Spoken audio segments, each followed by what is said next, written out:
Train the muscles, not the joints.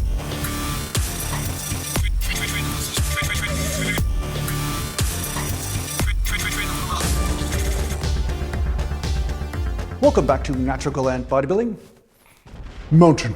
And today I'm going to answer a question that was asked to me on Patreon. And those of you guys that don't know, I do a podcast on Patreon every single week.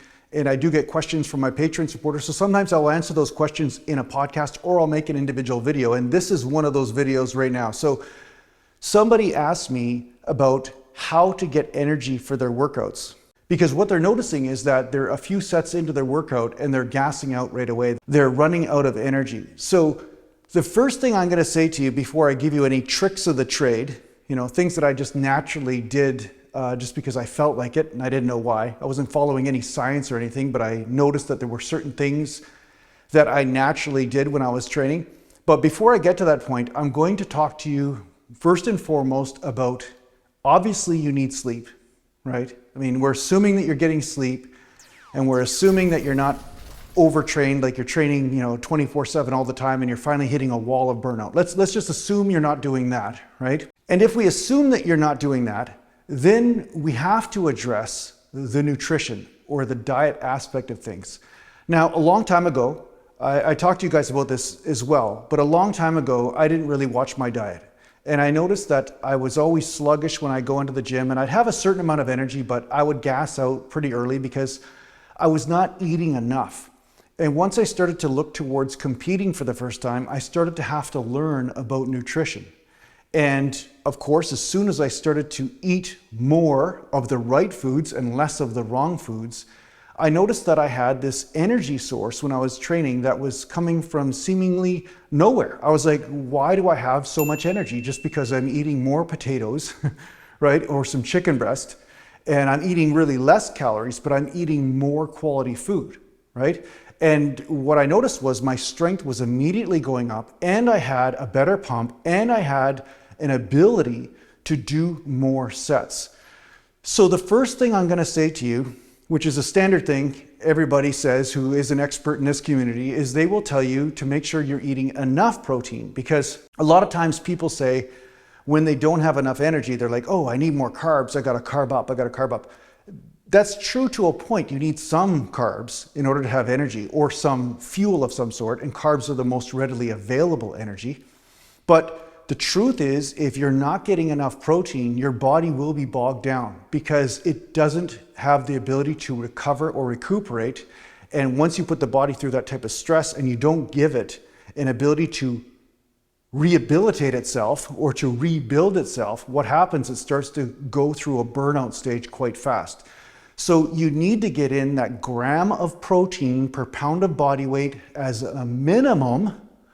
Maybe a little bit more actually. Some people might need more, so be open to that. And then from there, you build your diet around whether you are primarily starch dominant for your energy source or fats dominant. And a lot of people argue over what's better and what's, but the truth is I've tried both diets lots of different times in my life. I used more fats for my energy and then I've used more carbs for my energy. And when I use carbs or starchy carbs for my energy, and the way I eat them is I combine my protein with the carbs in order to lower the glycemic index, right?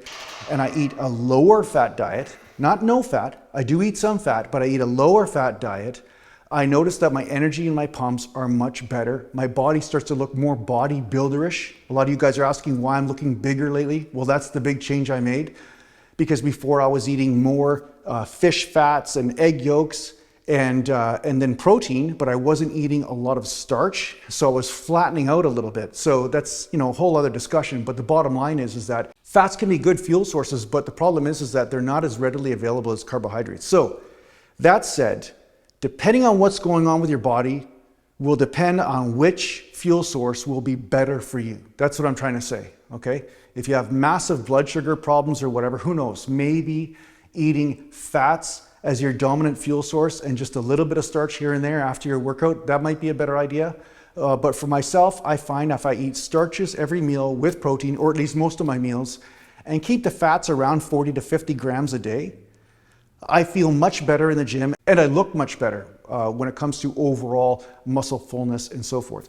So that said, if you're eating enough, this will definitely play a massive role in whether you have staying power or energy in the gym. If you're starving yourself all the time or you're trying to cut, you're going to be very catabolic, which means that your muscles are going to be flattened out, they're going to be broken down, and then when you try to use them, they're not going to have any sort of push. Anybody that's done a low carb, low fat diet for a period of time will be able to tell you that the strength just starts to diminish and the endurance or the ability to do more than a couple sets just goes away. So the first thing I would look at if you don't have enough energy for training is, are you eating enough? And if you are eating a certain amount, try eating more protein with some clean starches like lower glycemic index starches, or like say oatmeal or yams or sweet potatoes. Try to add another meal a day like that and see if that helps. Okay, so if that doesn't help after you've eaten like that for a week or so and you don't notice that your energy levels are starting to come up, I'd highly recommend just seeing if you are overtrained or something. Maybe you need to take 3 or 4 days off or a week off training and then come back at it again with your newfound nutritional program or diet, because we know that if you eat like crap for a long period of time and you train really intensely, there is a definite tendency for the body to go into stress mode, and it may take some time for it to recover. Now, if you've done all this and you're like, okay, my diet's good, I'm back in the gym, I feel pretty good, but I'd like to have a little bit more kick during my workouts. The other thing I would say to you is that there's a lot of people who drink caffeinated type drinks, or they have stimulants or so to get the body going or to get the body energized in the gym. But what I'm going to say is that's just a nervous system type of excitement, which you can burn out from as well. And I think the better approach is to give your body the energy source it needs when you're training and some protein. So naturally, I always did this back in the day. I always had a non-fat mocha, okay? So there's a tiny bit of caffeine from the espresso, right? But there was a boatload of sugar from the lactose and also the chocolate. And then of course, I read years later, they said that chocolate basically has a bunch of antioxidants in there. So sometimes it may help when you are putting the body through stress, such as through exercise. So I'd always be having sugar and a little bit of protein through the casein in the milk. I know it's not great quality protein in a big cup of non-fat milk, but I'd be sipping at this as I was going through my training. And I did this for years, and I always felt good doing that. I felt like I had, a little bit of sugar to kind of fuel. So I was basically burning the sugar as I was training. It wasn't like it had any time to store anywhere, right? But the optimal idea for you is to have some sort of BCAA type drink, maybe a little bit of glucose or something in it as well. Like you'd have a little bit of sugar or fruit juice or whatever. But I would highly recommend having a BCAAs. Now, I know, I had this huge argument with some guy in the gym. He's saying, oh yeah, there's no research around BCAAs and all this stuff. But I'm gonna say this, when I drank branched chain amino acids during my workout, I did have more energy than when I was drinking the sugar coffee type drinks. Okay, so I had more energy. It was more like a muscle energy. Now, it wasn't, of course, a stimulant type energy, but it was more like a muscular type of energy. And I found that definitely helped sustain me through multiple sets during my training. It was like I was constantly getting amino acids or protein into the system as I was training.